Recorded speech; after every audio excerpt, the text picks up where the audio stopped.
Hi, for this tutorial we're going to take a look at how to download and install WordPress on your web server site even if you don't have an easy one-button click. So let's go ahead to wordpress.org and we're going to find a page that says Download WordPress 3.4. At the time of this recording, 3.4 is the latest version. So I'm going to go ahead and click to download, and I'm going to tell it that I want a zip file and click Download WordPress 3.4. I'm going to save the file, and then I'm going to double click and open the folder where the file was saved. And it's in my download folder. I'm going to minimize that screen, and then I'm going to go into my Bluehost cPanel.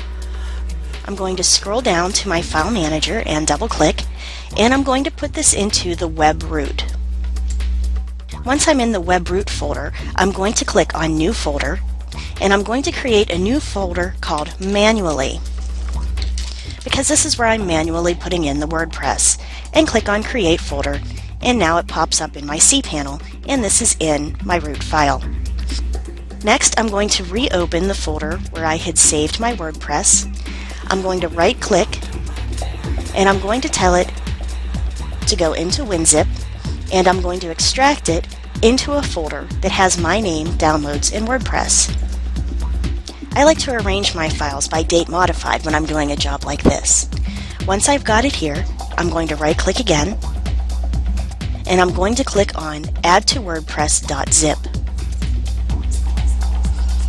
And it's going to add all of those files to a new folder called WordPress. And a folder will pop up showing my original size and my compressed size, and I'm going to click OK and then get out of these folders. So once I've got that file saved into a zip folder, I'm going to click on my Manually folder, and I'm going to click Upload, and I'm going to find the zipped folder that I just made. So I'm going to click on WordPress, and I'm going to tell it Open, and it's going to go ahead and add that whole series of files that are in that folder onto my web server in the Manually folder. So while that's going, it's going to take a while. Let's go back into my Bluehost cPanel, and now we're going to build a database.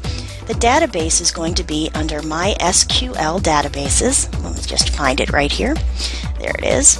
My SQL Databases. I'm going to double click on that, and I'm going to put the name of the new database in as Manually, and click on Create Database.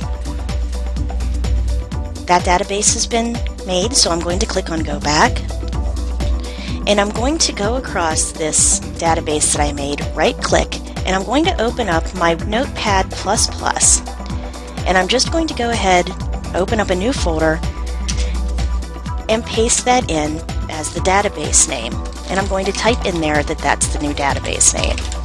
Next, I'm going to add a new user.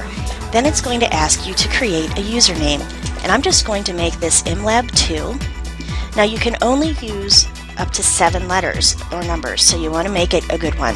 Then we're going to click on Password Generator. Once it comes up with a password, we're going to copy it, and we're going to paste that into our Notepad++ file, just so we know that we've got it someplace that it's definitely correct. And then I'm going to tell it that I've copied the password to a safe place and to use the password. And I'm going to tell it to create the user. So it's now added this user and this password, and I'm going to click Go Back.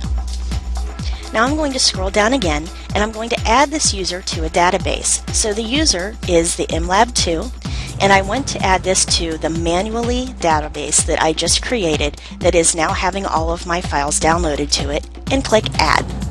The next page is going to ask for which privileges you want to give this user. Since this user is me, I'm going to click on All Privileges, but you can check any or all of these if you'd like to, and click Make Changes, and click Go Back.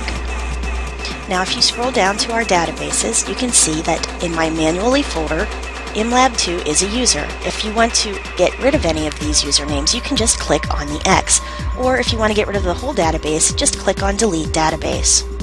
Alright, so now that we've done that, let's go head back out to our cPanel.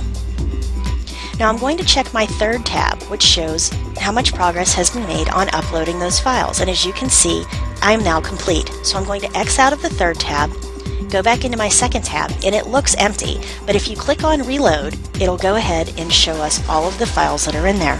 So now I'm going to click on the WordPress.zip file, and I'm going to tell it to extract, which is right up here on the right. And this is where I'd like to extract it to, so I'm going to click on Extract Files.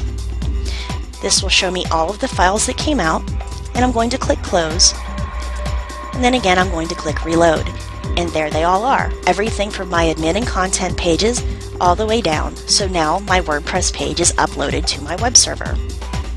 So now to go ahead and install it, I'm going to make a new tab, and I'm going to type into here WordPress tutorialhub.com/manually, because that's the name of the folder, and click Enter. Once you type in the name of your website, / and the name of the new folder you just added or database, you're going to come to this screen that says there doesn't seem to be a wp-config.php file. And then it's going to put up a button for you to create a configuration file, and we'll do that now. This takes you to the WordPress page, and it's going to ask you for some information about the database name, username, password, host, and the table prefix. Now we're going to go to the bottom and click Let's Go. So it's going to ask us for our database name. So we're going to go in and we're going to change the database names. The database name is going to be straight from our Word file where we copied and pasted it earlier.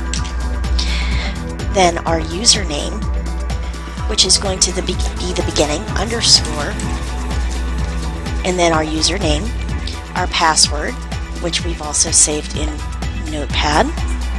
And we're going to leave localhost and the table prefix the same and click Submit.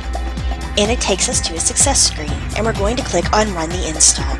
Now it's going to ask my site title. My site title for this will be WordPress Tutorial Hub. The username we're going to leave as admin right now, and then it wants us to put in a password. Then it's going to ask for an email. So once you hit the install button at the bottom of the screen, it's going to go ahead and take you through the install process, and then when you go to look on your website, you'll see that it takes you to the WP admin. So mine is WordPressTutorialHub.com /manually /W